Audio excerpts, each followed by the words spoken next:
Esse período foi um período de muitas descobertas para todos. Eu acho que muitas pessoas estão, pelo menos, refletindo, estão pensando muito mais sobre o que realmente importa. Mexeu muito comigo, mexeu muito com o meu lado emocional e eu saio mais forte, eu saio com mais objetivos, né? E eu saio com a certeza de que eu quero ficar aqui. E eu vou ficar. E sinto falta, como todo mundo, sabe, de poder pensar muito no futuro, de planejar alguma coisa, porque ninguém sabe quando essas coisas vão se liberar. O medo é normal, mas é importante que não se deixe paralisar pelo medo. O governo direcionou muito dinheiro já durante a pandemia em organizações que cuidam da saúde mental das pessoas. Viram logo de início que muitas pessoas que vão passar por problemas de depressão, por efeito direto da pandemia ou indireto, de perder o emprego, ou muitas pessoas aqui têm parentes em outros países que estão passando por problema. Por exemplo, no meu caso, eu acompanho a notícia da Austrália, mas eu acompanho a notícia do Brasil, para saber o que está acontecendo no Brasil.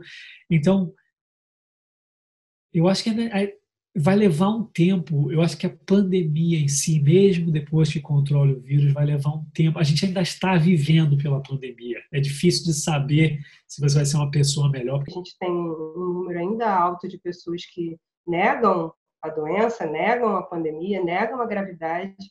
Então, isso, claro, que tem muita coisa envolvida com essa negação, mas algumas pessoas têm uma dificuldade maior, na verdade, né? Então querem seguir como se nada tivesse acontecido ou como pudesse pausar durante esse tempo e depois retornar ao mesmo modo como era antes. E isso se mostra impossível. Fiz uma entrevista com um economista. Aí mais uma vez, a ficha caiu. Não vai passar rápido, a economia vai de mal a pior, as consequências vão ser muito graves. Então, depois dessa entrevista, eu fiquei muito mal.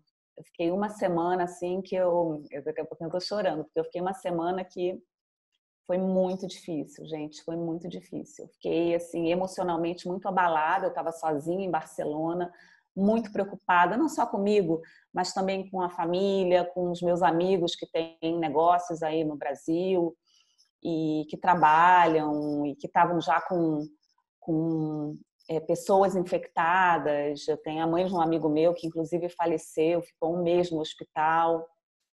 Então tudo isso abala a gente, né, emocionalmente. E eu comecei a fazer meditação e foi o que me ajudou muito. Há algumas depressões mais específicas que vêm pelas perdas. Perdemos alguma relação. Talvez algumas pessoas não estejam podendo estar junto do seu namorado ou da sua família por causa do isolamento. Essa perda, às vezes, é uma separação. Há pessoas que se separam no meio da quarentena. Essa perda, às vezes, é perda mesmo. Alguém faleceu e há pessoas falecendo durante esse período. Tudo isso pode nos abalar e tudo isso é muito específico. Cada caso é único. Mas, em geral, podemos falar que não estamos nos sentindo conectados e estamos nos sentindo impotentes. São duas coisas que levam fortemente o ser humano a uma depressão. É uma coisa curiosa que eu estava pensando, sabe, com tudo isso que a gente está enfrentando, aqui, tanto quanto lá no Brasil, tanto em muitos lugares, que eu tenho amigos na Espanha, família lá, amigos na Itália. De todas essas pessoas, até agora, só conheço uma pessoa que tem falecido do vírus.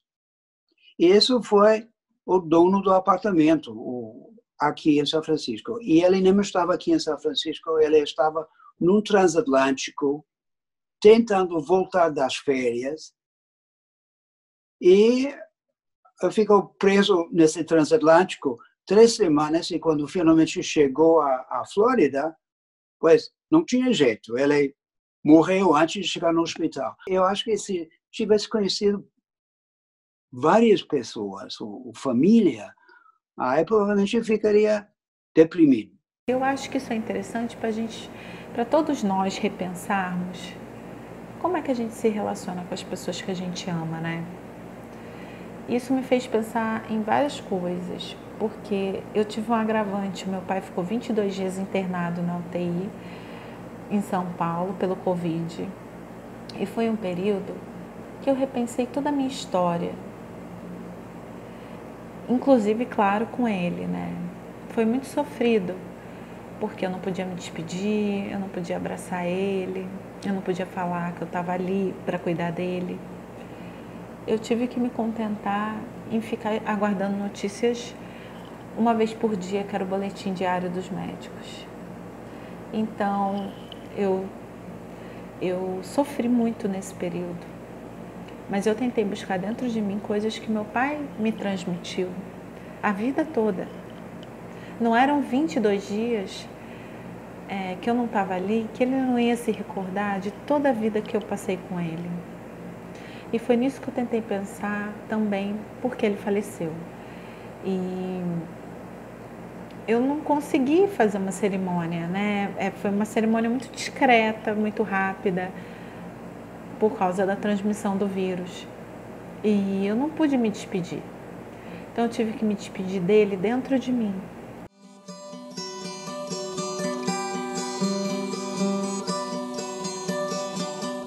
A minha vida tem sido muito mais computerizada, não? Notícias, correio, filmes, exercícios, tudo no computador.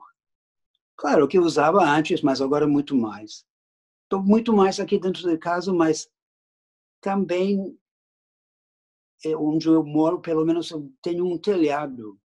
Aí, quando faz um bom tempo, pelo menos posso subir lá, tomar sol, tomar ar. Tenho um quintal, posso descer para o quintal. Ou seja, quando eu fico pensando nas pessoas que conheço, que não têm essas vantagens, ou pessoa que mora num kitnet, deve ser um horror.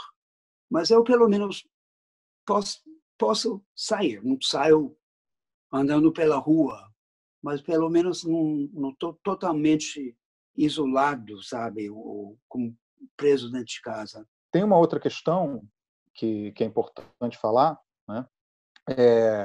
Sobre o mal-estar, né, que a cidade causa, né? Então, a cidade ela causa um impacto grande na psique humana, né? Isso é estudado também desde o final do século XIX, século XX, tá? Ela causa um impacto psicológico no ser humano. Isso vai causar um impacto na sociedade, na coletividade, tá? E surge até uma ciência, né? A gente tem estudos da psicologia sobre isso, estudos da sociologia e da psicologia social. Então, o concreto, né, as relações de trabalho, tá? Essa questão de você ter uma separação de trabalho, casa, lazer, né? Isso causa enormes impactos na saúde das pessoas, não na saúde física diretamente, mas numa saúde psicológica, emocional, e também vai gerar impactos na saúde física e na saúde da coletividade, de como as pessoas se relacionam. Você sente muita falta, né, de estar próximo às pessoas que você ama.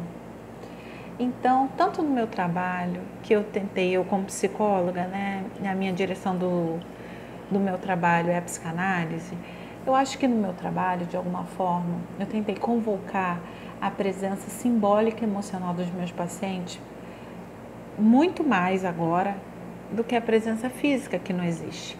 E eu acho que eu tentei fazer isso também com as pessoas que eu amo. Tentar, de alguma forma, me aproximar delas por aqui.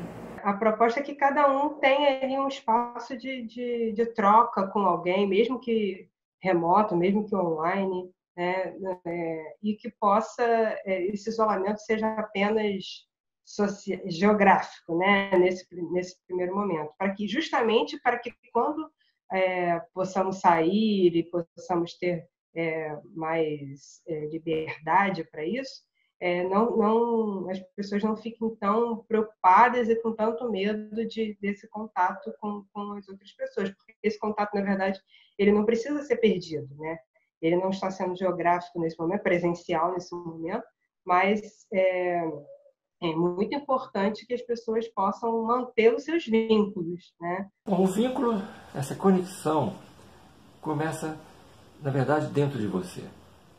Pode até haver que haja tudo muito bem, você tenha muitos amigos, uma família muito unida, muito próxima, que te ama muito, mas você internamente não está sentindo isto neste momento.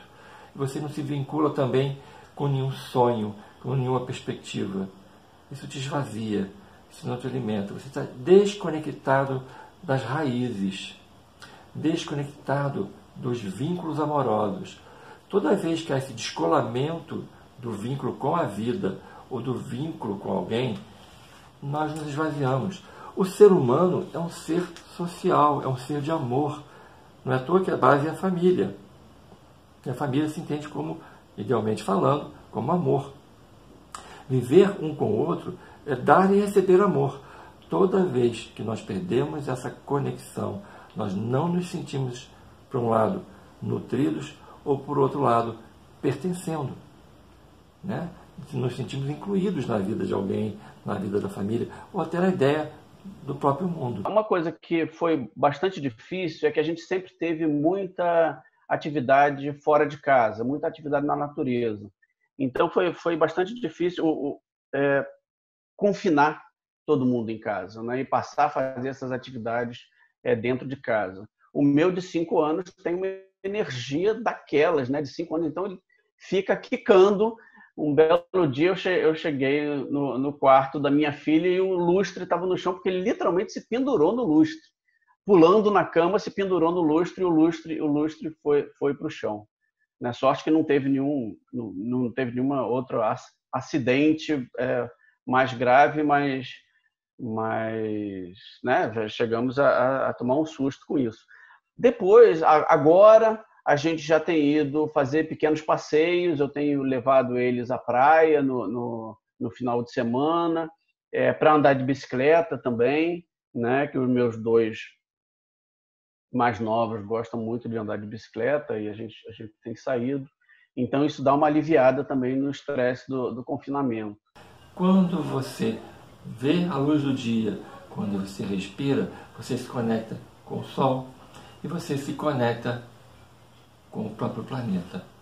Quando você sente o chão, você se conecta também com o planeta. Quanto maior essa conexão, mais você sente que tudo que se remete à vida é uma grande troca entre todos os seres.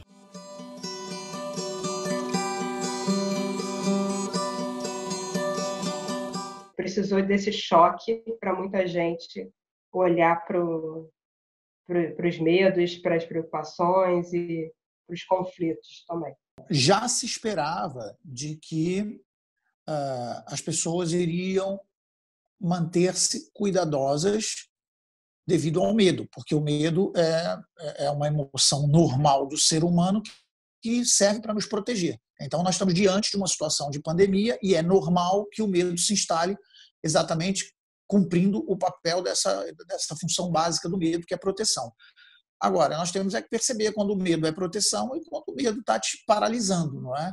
Eu percebo que é normal e era expectável que o comércio, de uma maneira geral, e na minha área específica, na área de saúde, em que as pessoas, o dentista trabalha dentro da boca, não é? Obviamente é uma área de extremo contágio.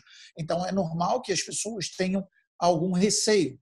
Então eu recebo muitos pedidos de consultas para ser o primeiro. Por exemplo, não, doutor, eu preferia ser o primeiro, pode ser?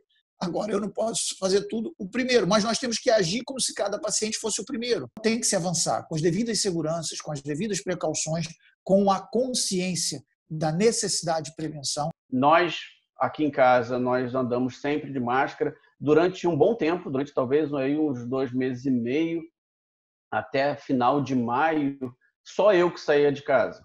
E a minha esposa, por exemplo, ficou 60 dias sem botar o pé na rua, nem para jogar o lixo. Só eu que tirava o lixo de casa, fazia compras, né, por causa da questão de grupo de risco.